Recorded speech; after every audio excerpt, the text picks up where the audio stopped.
समुपस्थित सभी भक्त वृंद, श्रोत्र वृंद एवं विभिन्न विभिन्न क्षेत्रों के विशिष्ट महानुभाव, मुझे प्रसन्नता है अति सात्विक कि आज इस ह्यूस्टन में 20वीं कथा मेरे द्वारा 20 वर्षों से जो निरंतर चल रही है वो आज 20वीं कथा का शुभारंभ हो रहा है। दुर्लभैव कथा लोके श्रीमद्भागवतोद्भवा कोट जन्म समुत्थेन पुण्येनैव तु लभ्यते। श्रीमद् भागवत में ये महात्मा का श्लोक है।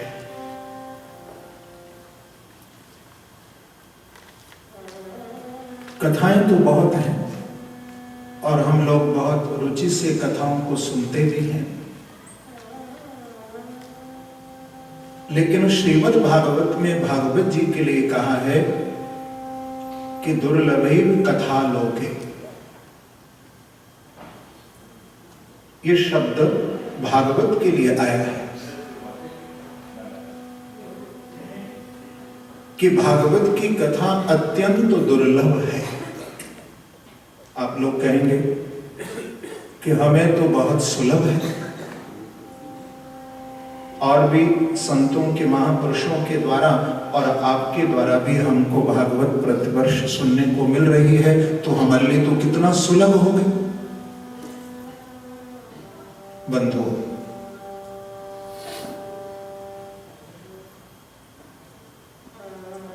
जन्मांतरे भवित पुण्यम तदा भागवतम लभेत। यदि किसी अधिकारी वक्ता के द्वारा श्रीमद् भागवत का विवेचन किया जा रहा हो, व्याख्यान हो रहा हो और आपको श्रवण करने को मिले, तो बिल्कुल आप ये पक्की बात समझना कि आपके जन्म जन्मांतरों के पुण्य उदय हो गए हैं। वो क्षण आपके पुण्य, आपके संचित शुभ कर्मों का उदय हो गया है।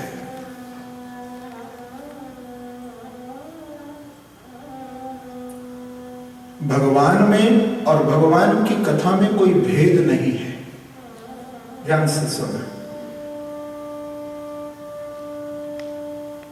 अब भगवान को तो हम कब मिलेंगे, कहां मिलेंगे, कैसे मिलेंगे, कौन सा वो मुहूर्त होगा, कौन सी वो घड़ी होगी जो हमें भगवत दर्शन होगा। गीता में तो भगवान ने कह दिया है कि अनेक जन्म संसिद्धि,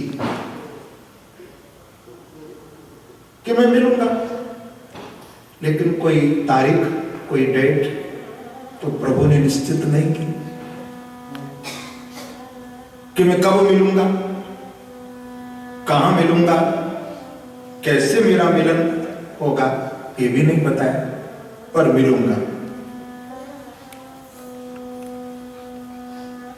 बंधुओं, परंतु हम कितने भाग्यशाली हैं कि भगवान तो जब हमको मिलेंगे, लेकिन भगवान की कथा हमको सुलभ है। जो दुर्लभ कथा है वो हमारे लिए सुलभ है, क्योंकि भगवान की कथा में कोई भेद, कोई अंतर नहीं है। यदि आपको भगवान की कथा श्रवण करने के लिए भागवत की मिल रही है, तो आप यही मानना कि मेरा साक्षात्कार श्री बांके बिहारी से हो रहा है, मैं बांके बिहारी से ही मिल रहा हूं। जैसे कि भगवान के 6 गुण हैं कि ऐश्वर्य समग्रस्य, धर्मस्य, यशस्श्रियः, ज्ञान वैराग्ययोश्चैव षण्णां भग इति ऋणाम्। ये भग 6 है। सबसे पहला ऐश्वर्य, दूसरा धर्म, तीसरा श्री, चौथा यश, पांचवा ज्ञान और छठा वैराग्य। ये भगवान के 6 गुण बताए जिनसे उनकी भगवत्ता है कि वो भगवान है। तो 6 गुण जैसे भगवान में है तो उनको हम भगवान कहते हैं। इसी प्रकार से भगवान की कथा के भी 6 गुण हैं। नोट कर लो। आप लोग गोपी गीत का तो पाठ करते हो? कौन कौन करते हैं? यदि नहीं करते हो तो करना, गोपी गीत का पाठ अवश्य। 9वां श्लोक कौन सा है?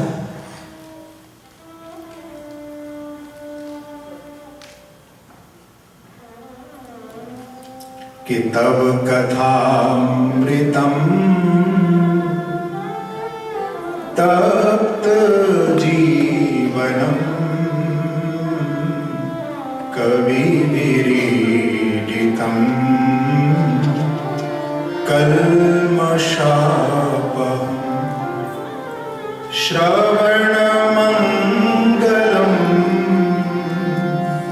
श्रीमदाततं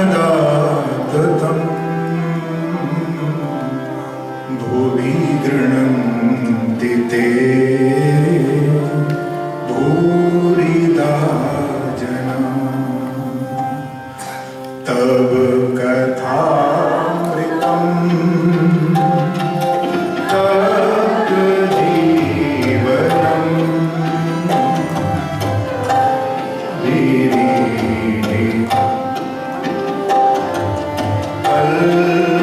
कल्मषापहम्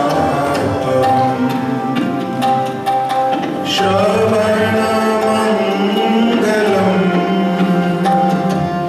श्रीमदाततं भुवि गृह्णन्ति ते भूरिदा जना। भूरिदा जना। भूरिदा। इस मंत्र में गोपी गीत के गोपियों ने भगवान की कथा के 6 गुण बताए हैं। देखो, तब कथामृतम पहला, तप्त जीवनम कविभिरीडितम् कल्मषापहम् श्रवणमंगलम् श्रीमदाततं। ये 6 गुण हैं कथा के। नोट कर लो।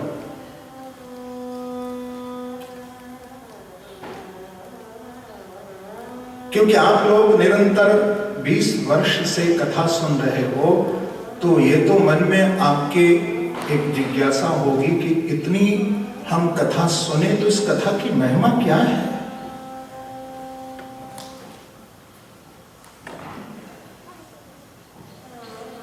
मैंने कहा था गत कथा में भी ये बात कि यहाँ सप्ताह में 2 से 3 घंटे मिलते हैं, उसमें भी मैं आपसे आधा घंटे छीन लेता हूँ, जबरदस्ती आपको बिठा लेता हूँ।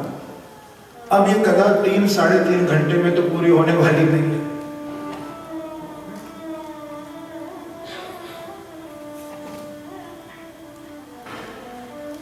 इस कथा के लिए तो मुझे स्मरण है, आज से 25 साल पूर्व, लगभग ज्यादा ही हो गए होंगे, जिस समय भारत में हम कथा करते थे गांव में, तो उस समय 6 घंटे कथा होती थी। 3 घंटे सुबह और 3 घंटे शाम, और उसमें भी 6 घंटे तो होते थे, लेकिन फिर भी मैं 8-8 घंटे कथा करता था। और आज भी जब कोई लाइव कार्यक्रम भारत में होता है या न हो, 4 घंटे का समय होता है, फिर भी मैं 5-5.5 घंटे बोलता ही, मन नहीं भरता। और मेरा मन नहीं भरता वो अलग बात है, लेकिन जहां लाखों श्रोता बैठ करके एकाग्र चित्त होकर कथा सुनते हैं, तो कथा की महिमा तो होगी कुछ। तब कथामृतम, देखो श्रीधर स्वामी जी ने अपने भागवत की टीका में, मैं समय समय पर थोड़ा महापुरुषों की टीकाओं का भी जिक्र करूंगा। श्रीधर स्वामी जी ने भागवत की टीका में सबसे पहला गोपियों का ये प्रसंग लेकर के गोपी गीत का 9वां श्लोक, इसमें भागवत के महिमा में 6 गुण जो बताए हैं, तो कहा है कि तब कथामृतम, कथैवामृतम, या तब कथैव अमृतम। कथा अमृत है, लेकिन श्रीधर स्वामी जी कहते हैं कि कथा अमृत नहीं, कथा ही अमृत है। कथा अमृत नहीं है, कथैव अमृतम, कथा अमृत।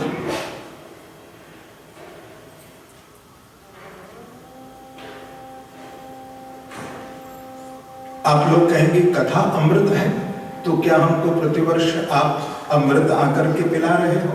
भैया, यदि ऐसी बात न होती तो आपने तो कई बार सुना कि जब सुखदेव जी महाराज परीक्षित को श्रीमद् भागवत की कथा सुनाने के लिए जा रहे थे, तो परीक्षित महाराज बैठे हैं, सुखदेव जी कथा सुनाने की तैयारी कर रहे हैं, और देवता अमृत कलश लेकर के आए हैं। और देवता कहते हैं कि स्वर्ग से ये अमृत हम लेकर के आए हैं महाराज, ये अमृत आप परीक्षित को पिला दीजिए, ये मरेंगे नहीं, और कथा अमृत हमें पिला दीजिए, क्योंकि मैं कहा करता हूं कि कथा हमें दीर्घ जीवी तो नहीं बना सकती है, लेकिन कि कृष्ण प्राप्ति करम शाश्वत प्रेमानंद फल प्रदम श्रीमद् भागवतम शास्त्रम कलौकीरेण भाषितम।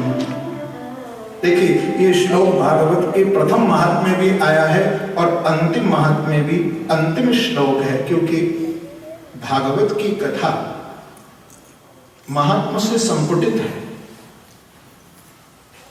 और पद्म पुराण के अंतर्गत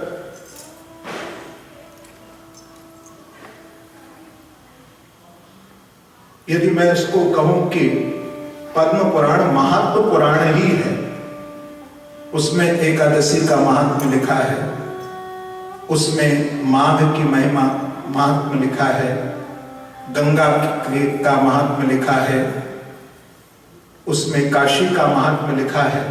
आप कभी पढ़ना पद्म पुराण। पद्म पुराण को यदि मैं कहूं तो पद्म पुराण जो है वो महात्म पुराण ही है, बहुत महिमा गाई है उसने।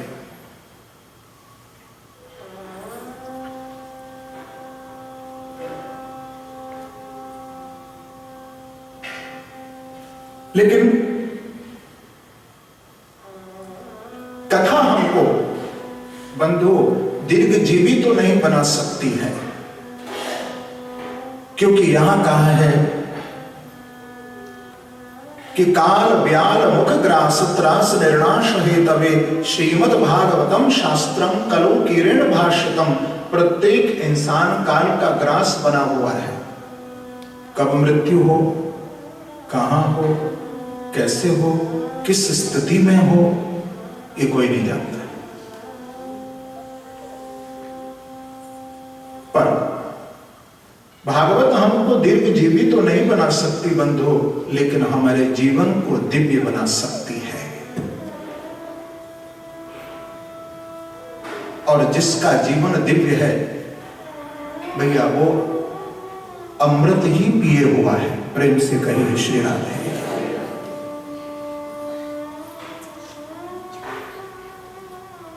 दिव्य जीवन व्यक्ति का कब होता है?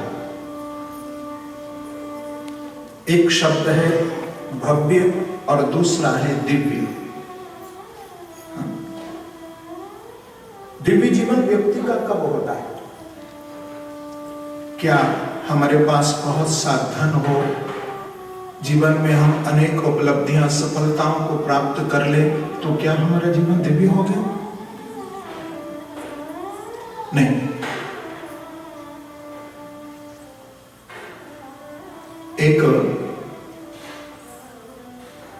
गृहस्थ के द्वार पर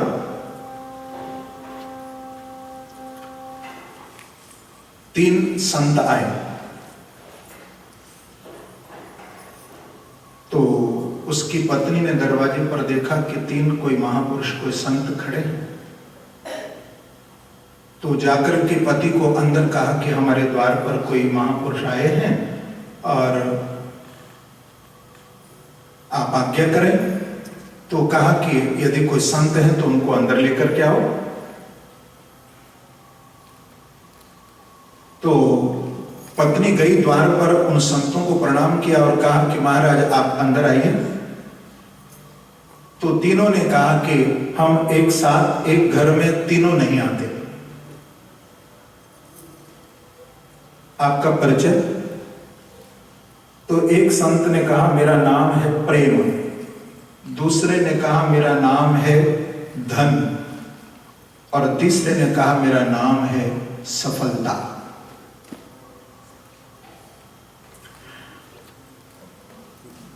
अब जिसको आप अंदर बुलाना चाहो देवी बुला लो।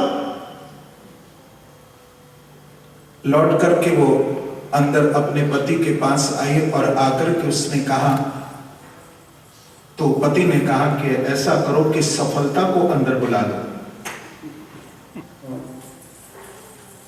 हम सब लोग सफल होना चाहते हैं, जल्दी से हमको सफलता हाथ लग जाए। भले ही हमने सफलता के लिए कुछ मेहनत की हो या ना की हो, लेकिन सफलता हमको जल्दी से जल्दी हासिल हो जाए। तो पत्नी ने कहा कि नहीं नहीं, मेरी इच्छा तो यह है कि धन आना चाहिए, और माताओं की इच्छा होती भी है। प्रेम से कहो श्री राधे।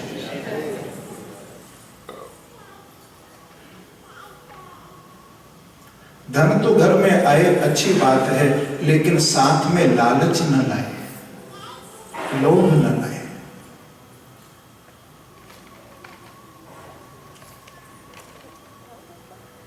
तो पत्नी की इच्छा थी कि घर में धन आए, लेकिन उन दोनों की बातें सुन रही थी उनकी बेटी।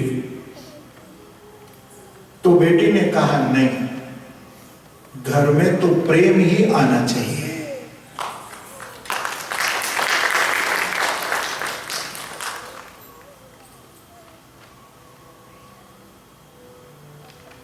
वो स्त्री द्वार पर आई और उसने कहा कि महाराज,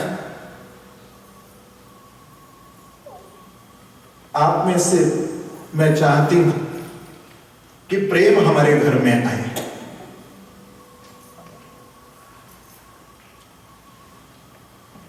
तो प्रेम के जब अंदर प्रवेश करने लगा प्रेम नाम का संत, तो पीछे से सफलता और धन भी घर में प्रवेश होने लगा।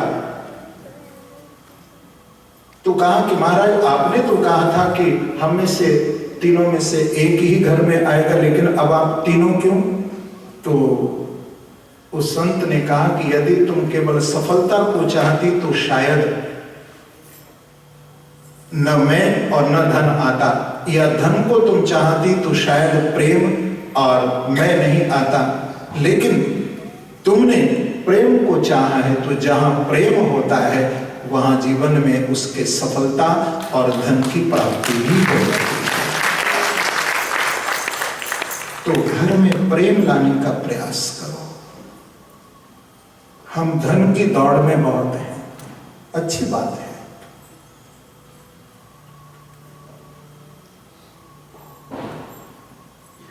क्योंकि जब केवल धन की अभिलाषा व्यक्ति के मन में होती है और जितना धन व्यक्ति का बढ़ता है तो उतना उसका लोभ भी, लालच भी बढ़ता है। मैं एक छोटी सी कथा सुनाया करता था पहले, मुझे एकदम अभी याद आई। कहते हैं लालच बुरी बला है, लोभ से बचो, लालच से बचो। परिश्रम करना है, मेहनत करना है, लेकिन हम लालच में ना पड़े। मैं एक छोटा सा प्रसंग सुनाया करता था पहले, बहुत पहले कथा में, कि दो भाई थे, प्रेम से कहो श्री राधे। ये मैं भागवत की भूमिका में प्रवेश कर रहा हूं बंधु, ये भूमिका है भागवत की, क्योंकि कृष्ण प्राप्ति करम शाश्वत प्रेमानंद फलप्रदम, प्रेमानंद फलप्रदम। जिस कथा को आप श्रवण करने के लिए बैठे हो, ये कथा हमको प्रेम देती है, प्रेम और आनंद प्रदान करती है। क्योंकि आज व्यक्ति के जीवन में प्रेम जो है, प्रेम है, लेकिन हमारा प्रेम कहां है? हमारा प्रेम जड़ वस्तु में है। क्योंकि तीन प्रकार का प्रेम होता है। एक प्रेम होता है जड़ प्रेम, दूसरा होता है वस्तु प्रेम, और तीसरा होता है प्रभु प्रेम। ये तीन प्रेम है, लेकिन आज वस्तु प्रेम ज्यादा है, व्यक्ति प्रेम तो है ही नहीं। और प्रभु प्रेम की कौन कहे? जब व्यक्तियों में प्रेम नहीं है तो प्रभु प्रेम की बात कहां चले? सोचो।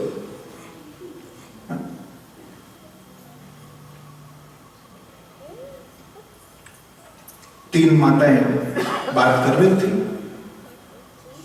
और जहां पर तीन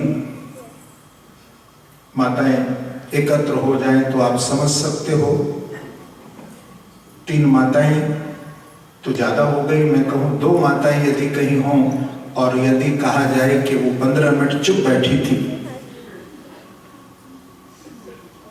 तो ये बात झूठी होगी। भाई लोग तो घंटों तक साथ बैठकर भी बातचीत नहीं कर सकते, लेकिन तीन माताएं यदि बैठी होंगी तो बिना बातचीत किए नहीं रह सकते। अब तीनों बैठी थी पर कुछ तो बात करनी थी, तो एक बोली कि हमारा जो फ्लैट है बहुत पुराना हो गया है, मैं सोच रही हूं कि बदल लूं।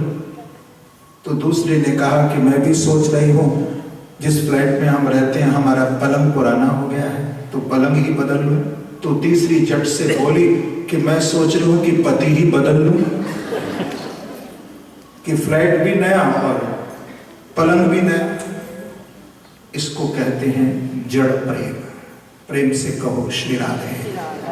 ये बड़ी समझने की बात है। ये तो आप थोड़ा गंभीर ज्यादा हो गए, इसलिए मुझे थोड़ा हंसाने के लिए आपको कुछ थोड़ा कहना पड़ा, पर ये विनोद नहीं है। आज हमारा जड़ प्रेम, जड़ वस्तुओं से प्रेम ज्यादा हो गया है।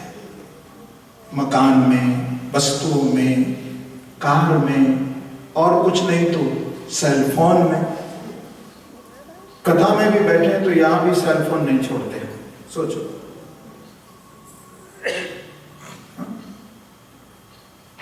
तो लोभ अति बुरा है, लालच अति बुरा है। दोनों भाई, जो दो भाई में कथा सुना रहा था, ये दोनों भाइयों ने विचार किया, सगे भाई थे, इन्होंने विचार किया कि चलो हम बाहर कुछ धन कमाने के लिए चलें, कुछ काम करें, कुछ पैसा लेकर के फिर गांव में आएंगे। तो दोनों ऊंट पर बैठ कर के, राजस्थान की बात है, वहां आप लोग जानते हैं ऊंट की सवारी होती है।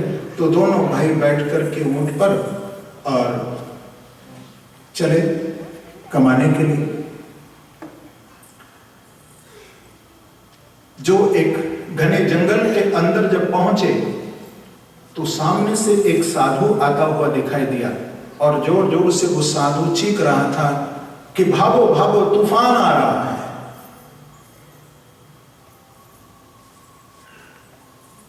बवंडर आ रहा है। ऐसा कहता हुआ वो संत दौड़ा दौड़ा जा रहा था। लेकिन उन लोगों ने सोचा कि भाई ये संत इतना चीखता हुआ कि भागो भागो, तूफान आ रहा है, बवंडर आ रहा है, लगता है कि कोई इसके मन में घबराहट है, तो चलो आगे चल करके देखें ऐसा क्या तूफान है, ऐसा क्या बवंडर है। क्योंकि अगर कोई होगा भी तो हमारे पास बंदूक है, कोई चोर डाकू कुछ होगा तो हम उससे लड़ेंगे। तो दोनों भाई आगे गए, चलते जा रहे थे, लेकिन कोई नहीं दिखाई दिया। थोड़ी देर में एक वृक्ष की छांव के नीचे बैठ करके दोनों विश्राम जब करने लगे तो बड़े भाई की नजर पड़ी, एक थैली पड़ी हुई थी जिसमें सोने के सिक्के भरे हुए हैं। जब वो गिनने लगा अनगिनत सिक्के, छोटे भाई ने भी देखा। प्रेम से कहो श्री राधे। तो आपस में वार्तालाप होने लगी और कहा कि भाई इतना हमको धन मिल गया, इतना पैसा मिल गया, तो अब तो हमको आगे काम करने की जरूरत ही नहीं है, अब तो गांव लौटते हैं, अब तो आराम की जिंदगी व्यतीत करेंगे। दोनों भाई जब लौटने लगे तो उनको भूख लगी।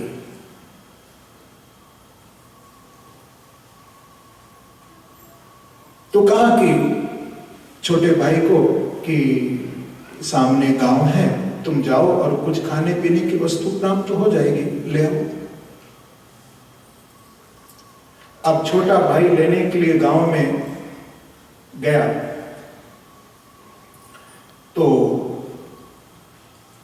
उसके मन में सामान तो भोजन का खरीद लिया उसने, लेकिन उसके मन में लोभ आ गया, पाप आ गया। उसने कहा कि कहीं ऐसा ना हो कि बड़ा भाई है और ये ताकत में भी मेरे से ज्यादा है, कहीं मुझे ये दे ही ना पैसा जो मिला है हमको सिक्के सोने के, तो क्यों ना मैं ये जो भोजन ले जा रहा हूं इस भोजन में जहर मिला देता हूं। देखिए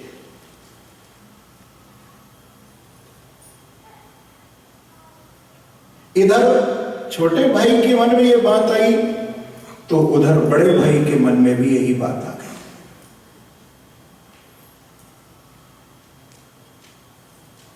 उसके मन में भी आई कि भाई मिला तो मुझे है, तो मैं छोटे को क्यों दूं, ये तो मेरी संपत्ति है, मिली मुझको है। तो उसने कहा कि ताकत में मैं ज्यादा हूं, अगर आएगा तो मेरे पास बंदूक भी है और मैं उसको मार दूंगा और गांव में जाकर के कह दूंगा कि बीमार हो गया था, मृत्यु हो गई उसकी, लोग मान लेंगे ये बात। ऐसा मन में विचार करके वो भी तैयार होकर के बैठ गया। कथा, ये कहानी बड़ी सीधी है, बड़ी, लेकिन हम सबके जीवन से जुड़ी हुई कहानी है। बंधु, जब भोजन लेकर के आया भाई तो आते ही बड़े भाई ने उसको पिस्टल चला दी और गोली से मार दिया। उसने कहा कि अब भोजन तो ये लाया ही है, उसको तो जंगल में वहीं फेंक दिया और भोजन करने के लिए जो बैठा तो उसमें भी जहर था, जो जिह्वा पर रखा तो गोविंदाय नमो नमः।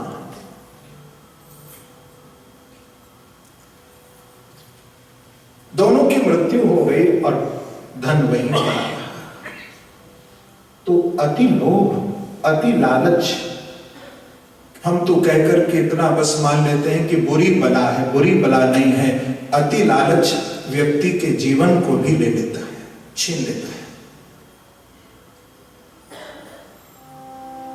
लेकिन जिस ग्रंथ को हम सुनने के लिए बैठे हैं कि कृष्ण प्राप्ति करम शाश्वत प्रेमानंद फल प्रदम श्रीमद्भागवतम शास्त्रम कलोकीरेण भाषितम। भागवत के अंतिम महात्म्य कहा है कि बंधुओं, इस कलिकाल में भागवत को जरूर सुनो। इस कथा को कोई सामान्य मत समझना। ये कथा जड़ प्रेम से हमको छुड़ाकर व्यक्ति के अंदर वही मेरा बांके बिहारी तो बैठा है। अब आप सोचिए, एक बात आपसे मैं पूछूं, किसी घर में कोई नौकर, कोई सेवक हो, सेवा करने वाला, और घर के स्वामी ने, मालिक ने उसको रखा हो, तो क्या वो घर के मालिक माने जिसने रखा हो उसी की सेवा करता है? जब घर में रहता है वो नौकर, वो सेवक, तो बच्चों की भी तो सेवा करता है, तो केवल स्वामी की ही सेवा करता है? परिवार में जितने सदस्य होते हैं, बच्चे हों, उनकी भी वो सेवा करता है सेवक। इसी प्रकार से स्वामी तो मेरे बांके बिहारी हैं, इस जगत के मालिक तो वो भगवान है। लेकिन भगवान भी कब खुश होते हैं कि जो प्रेम तुम मेरे से करना चाहते हो, वो प्रेम पहले तुम संसार में भी निर्वहन करो। वो प्रेम तुम्हारा संसार के प्रति भी होना चाहिए। कृष्ण प्राप्ति करम शाश्वत साधनम तद्वदात्मा। कृष्ण प्राप्ति करम शाश्वत प्रेमानंद फलप्रदम श्रीमद्भागवतम शास्त्रम कलोकीरेण भाषितम। ये भागवत हमको जो प्रेम देती है, क्योंकि मैं पूर्व में भी ये बात मैंने आपको कही होगी जरूर कि भागवत हमको जीवन में जीना भी सिखाती है कि तुम जी तो रहे हो, जीवन तो हमारा व्यतीत हो रहा है, लेकिन कैसा हमारा जीवन होना चाहिए ये श्रीमद् भागवत हमको सिखाती है। तो कथा अमृत है, हमारे जीवन को कथा अमृत माने दिव्य बना देती है, दिव्य बना देती है। तप्त जीवनम, दूसरा कथा का गुण है तप्त जीवनम। तप्तान त्वद विरह ताप खिन्नान, जिनके अंदर कृष्ण विरह है, कृष्ण प्राप्ति की लालसा है, ऐसे विरही लोगों के लिए ये अमृत है श्रीमद् भागवत। जिनको कृष्ण से मिलना हो, कृष्ण प्राप्ति को जीवन में शाश्वत प्राप्त करना हो, उनको श्रीमद् भागवत सुनना चाहिए। काशी में एक बहुत बड़े वेदांती थे जिनका नाम था स्वामी कृष्णानंद सरस्वती जी, बहुत बड़े। ये बात सत्य घटना है। ये वहां बच्चों को वेदांत पढ़ाते थे काशी में। तो इनके किसी मित्र संत ने स्वामी कृष्णानंद सरस्वती जी को एक बार श्रीमद् भागवत भेंट की। भागवत की प्रति को प्राप्त करके, क्योंकि भागवत के प्रति उनकी कोई श्रद्धा नहीं थी, कोई निष्ठा नहीं थी, तो उन्होंने लेकर के वो ग्रंथ अपने कुटिया में रख दिया कि कभी समय मिलेगा तो मैं पढ़ूंगा। क्योंकि पक्के वेदांती थे और उनका ये मानना था कि भक्ति प्रधान ग्रंथ है श्रीमद् भागवत, फिर कभी समय मिलेगा तो पढ़ लेंगे। तो भागवत में कोई रुचि नहीं थी। एक दिन कुछ अपने कार्य से निवृत्त होकर के श्रीमद् भागवत ग्रंथ को लेकर के जब पढ़ने के लिए बैठे, कि सच्चिदानंद रूपाय विश्वोत्पत्त्यादि हेतवे तापत्रय विनाशाय श्री कृष्णाय वयं नमः। जो भागवत का पाठ करना प्रारंभ किया तो भागवत पढ़ते जाएं, रोते जाएं, पढ़ते जाएं, रोते जाएं, पढ़ते जाएं, रोते जाएं, भागवत को छोड़ने का मन ही ना करें। जब 18,000 श्लोक पूर्ण हो गए, 18,000 श्लोक श्रीमद् भागवत में है, जब 18,000 श्लोक पूर्ण हो गए, भागवत जी को रखा और जितने भी वेदांत के ग्रंथ थे सब गंगा में प्रवाह कर दी। बोलो श्री वृंदावन बिहारी। अब काशी में मन नहीं लग रहा,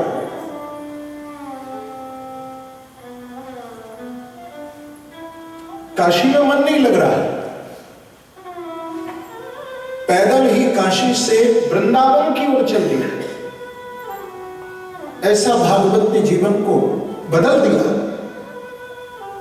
पैदल ही बनारस से वृंदावन की यात्रा पर निकल पड़े और वृंदावन में बांके बिहारी जी के मंदिर में पहुंचे और बिहारी जी के ही बनकर के रह गए और कहा कि आज से मैं कृष्णानंद सरस्वती नहीं हूं, आज से मैं कृष्ण दास हो गया।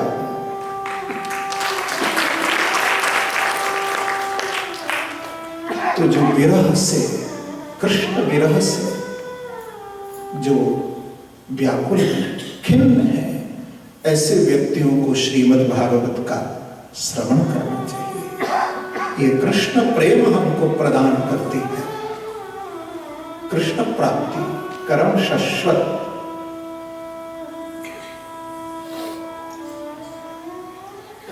तब कथामृतम तप्त जीवनम, फिर कहा कवि विरीडितम। बड़े बड़े ज्ञानी कवि भी ब्रह्मविद विरपि ईडितम स्तुत्यम, बड़े बड़े ज्ञानी भी जिस कथा की, जिस भागवत की महिमा का गान करते हैं, ब्रह्मविद, ब्रह्मा ने भी गाई, नारद ने भी गाई, वेदव्यास ने भी गाया, बड़े बड़े ब्रह्मविदों ने इसे गाया है। थोड़ा आप भी इस मंत्र को फिर गुनगुनाइए कि तव कथामृतम तप्त जीवनम कवि विरीडितम कल्मषापहम् तव कथामृतम तप्त जीवनम कवि विरीडितम कल्मषापहम् श्रवणमङ्गलम् श्रीमद्भागवतम् भूरि गृह्णन्ति ते भूरिदा जना, भूरिदा जना।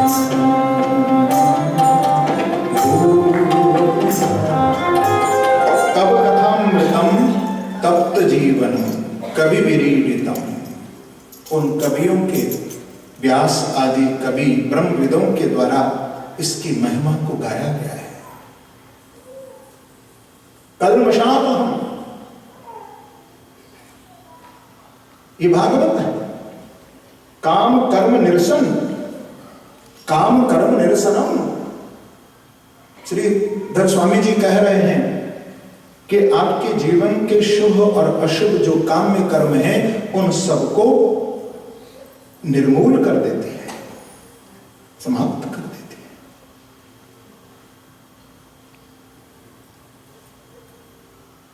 कल्मषापः श्रीमदागतम श्रीमतः सुशांतम।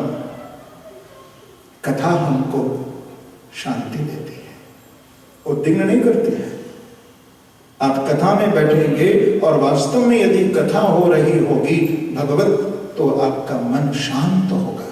देखिए भागवत के अंतर्गत मैं आपको बताऊं 18,000 श्लोकों में अधिकतम श्लोक अनुष्टुप छंद में गाए गए हैं। और अनुष्टुप छंद में जिन श्लोकों का गायन होता है ना, आप यदि सुनेंगे, आप कथा मत सुनो, केवल अनुष्टुप छंद में आप उसका गायन ही सुनेंगे तो आपके मन को शांति होगी। जैसे भागवत के महात्म का सबसे पहला श्लोक ही अनुष्टुप छंद में है, जिसमें 8 अक्षरों के बाद रुकना होता है। कहिए सच्चिदानंद रूपाय, बोलिए सच्चिदानंद रूपाय विश्वोत्पत्त्यादि हेतवे तापत्रय विनाशाय श्रीकृष्णाय वयं नमः।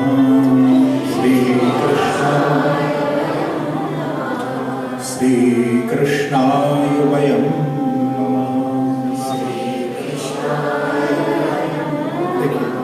सच्चिदानंद रूपाय 8 अक्षरों के बाद रुके।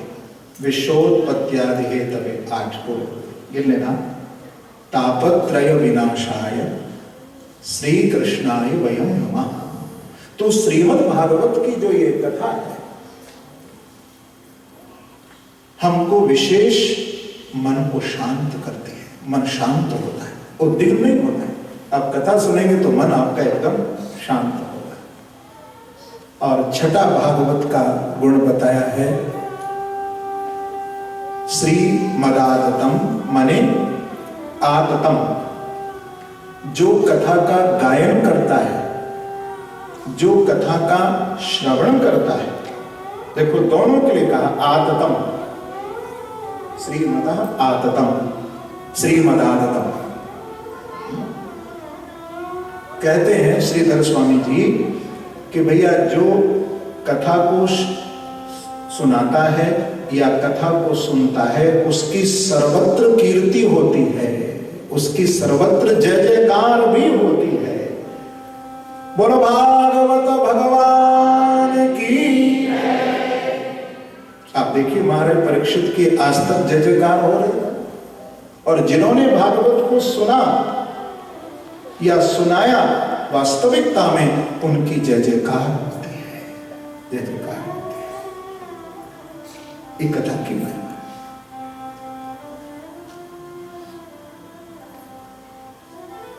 तो ऐसी कथा कृष्ण को हम प्रणाम करते हैं। किसको?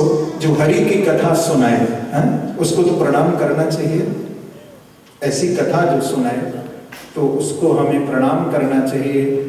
और मैं तो कहूँगा कि भाई मैं सुना रहा हूँ, आप लोग तो हमको प्रणाम करते ही हो, लेकिन मैं आपको भी व्यास गति से प्रणाम करता हूँ, क्योंकि आप लोग भी कम थोड़े हो, आप लोग सुन रहे हो।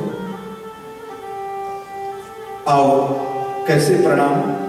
हरि की कथा सुनाने वाले, हरि की कथा सुनाने, प्रभु की कथा सुनाने वाले, प्रभु की कथा सुनाने वाले, तुमको लाखों प्रणाम, तुमको लाखों प्रणाम, तुमको लाखों प्रणाम, तुमको लाखों प्रणाम। हरि की कथा सुना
हरि की कथा सुनाने वाले, हरि की कथा सुनाने वाले, प्रभु की कथा सुनाने वाले, प्रभु की कथा सुनाने वाले, तुमको दास हो प्रणाम, तुमको दास हो प्रणाम, तुमको दास।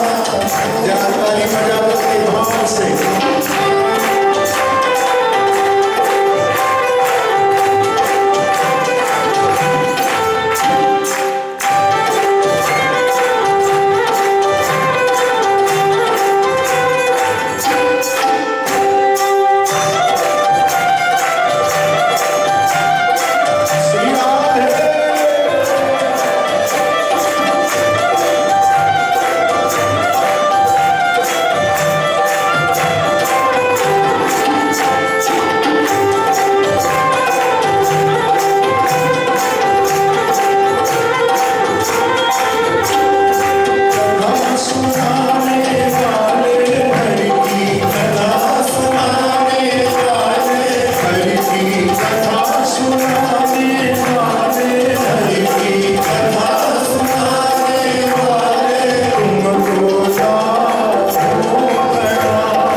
एक बार नैमिषारण्य में 88,000 सोनकादृषि एकत्र हुए थे और सूत जी आए हैं।